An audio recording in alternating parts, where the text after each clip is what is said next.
बिस्मिल्लाहिर्रहमानिर्रहीम। अस्सलाम वालेकुम दोस्तों, मैं डॉक्टर अयूब और आज मैं आपसे बात करूंगा टेस्टोस्टेरोन टेस्ट के बारे में। मैं आपको बताऊंगा टेस्टोस्टेरोन क्या होता है, ये टेस्ट हम क्यों करवाते हैं, इस टेस्ट के नॉर्मल वैल्यू क्या होते हैं, इस टेस्ट को करवाने से पहले कौन से प्रिकॉशन की ज़रूरत होती है और टेस्टोस्टेरोन का लेवल अगर कम हो तो कौन सी बीमारी हो सकती है और अगर टेस्टोस्टेरोन का लेवल हाई हो तो कौन सी बीमारी हो सकती है। तो चलिए दोस्तों, सबसे पहले हम ये जान लेते हैं कि टेस्टोस्टेरोन क्या होता है।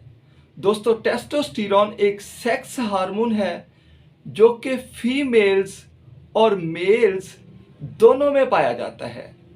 ये हार्मोन मेल्स में उनके टेस्टिस में बनता है और फीमेल्स में उनकी ओवरीज में बनता है। दोस्तों, ये हार्मोन प्यूबर्टी यानी बिलूगत के लिए और फर्टिलिटी यानी हमल के लिए ज़रूरी समझा जाता है। अब हम जान लेते हैं कि ये टेस्ट क्यों करवाया जाता है।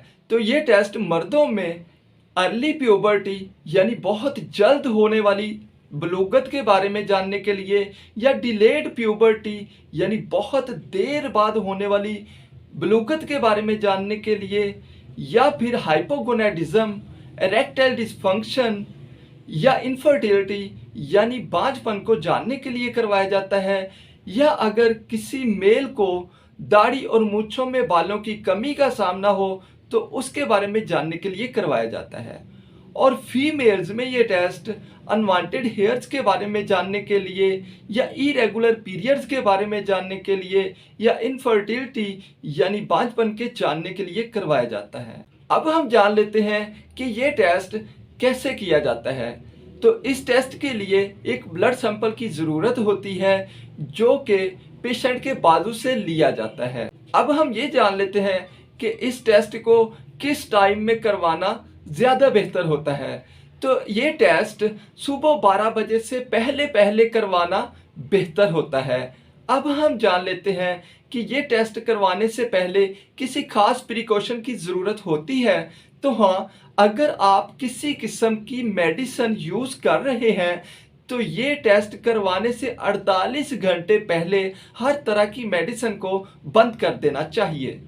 तो अब हम जान लेते हैं कि इस टेस्ट के नॉर्मल वैल्यू क्या होते हैं। इस टेस्ट के नॉर्मल वैल्यूज अडल्ट मेल्स में 241 टू 827 नैनोग्राम पर डेसीलीटर होते हैं और फीमेल्स में इसके नॉर्मल वैल्यू 16 टू 76 नैनोग्राम पर डेसीलीटर होते हैं। अब हम जान लेते हैं कि अगर टेस्टोस्टेरोन का लेवल नॉर्मल वैल्यू से कम हो तो इसकी क्या क्या वजूहात हो सकती हैं।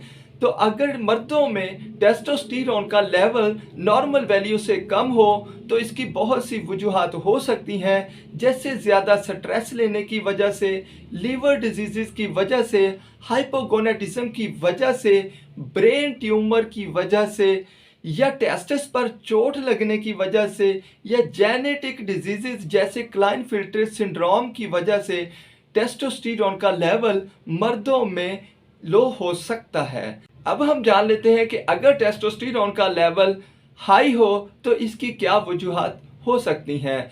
मर्दों में अगर टेस्टोस्टेरोन का लेवल हाई हो तो इसकी कुछ वजूहात होती हैं, जैसे एड्रीनल ट्यूमर्स, जैसे टेस्टिकुलर ट्यूमर्स, जैसे अर्ली प्यूबर्टी, जैसे हाइपोथायरिज्म वगैरह।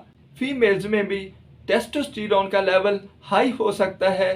तो अब हम जान लेते हैं उसकी क्या वजूहात हो सकती हैं। तो पीसीओडी यानी पॉलीसिस्टिक ओवेरियन सिंड्रोम में टेस्टोस्टेरोन का लेवल बढ़ जाता है। अगर किसी फीमेल को ओवेरियन ट्यूमर का प्रॉब्लम हो तो उसमें भी टेस्टोस्टेरोन का लेवल बढ़ जाता है, और अगर किसी फीमेल को एड्रीनल ट्यूमर का प्रॉब्लम हो तो उसमें भी टेस्टोस्टेरोन का लेवल बढ़ जाता है। इनके अलावा बहुत सी मेडिसिन्स भी हैं जिनके इस्तेमाल करने की वजह से फीमेल्स में टेस्टोस्टेरोन का लेवल बढ़ सकता है। तो दोस्तों ये था टेस्टोस्टेरोन टेस्ट के मुतालिक वीडियो। कैसा लगा आपको ये वीडियो? अगर आपको ये अच्छा लगा हो तो इसे लाइक, शेयर और मेरे चैनल को सब्सक्राइब करना बिल्कुल ना भूलिएगा। अब तक के लिए इतना ही, मिलेंगे इंशाल्लाह नई वीडियो में। तब तक के लिए खुदा हाफिज।